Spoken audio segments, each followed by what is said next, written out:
Clayton Catcher is not only on junior class council, part of the cross-country team, and a committed student, but also races cars in his free time. I met up with him to find more about this unique hobby. Clayton's schedule is packed full of homework, multiple practices, as well as other commitments, so we asked him how he juggles it all. I try to get at least 1 day of practice in between each race, so that turns out to about once a month. It's difficult because I either have to take a whole day of school off for it because it's so far away, or I have to give up a day of my weekend for it, and my schedule's pretty busy.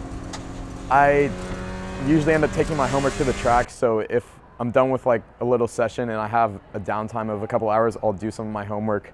But for the most part, I just kind of try to work as hard as I can when I'm given the opportunity. Even though Clayton has been racing for a long time, the racing community is very competitive. I've never won a race.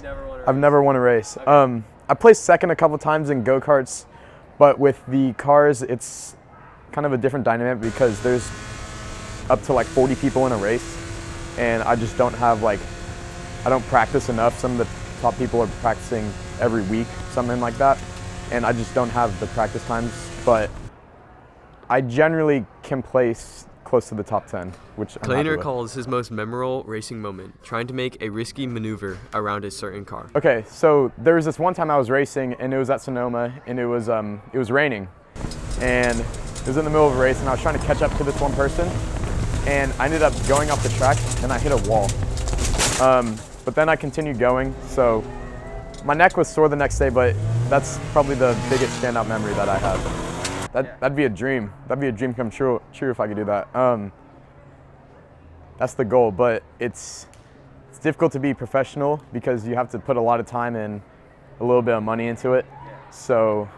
But finally, Clayton offers some advice for those of you interested on how to get involved in the racing community. There's an organization called NASA. It's the National Autosport Association, and basically they have like this kind of racing school. And so you go through it, it takes probably 3 weekends to do total, and it's kind of like getting in the car and learning the basics, and it's just getting driving experience. Go into any kind of like go-kart track you can. They have K1 Speed, the little electric indoor stuff, even at the fair with, the little small gasoline powered stuff, just anything to get you into it, and it can send you from there. This has been John and John reporting for the Talon Morning News. Make sure to follow Clayton's racing page on Instagram at Clayton Catcher Racing.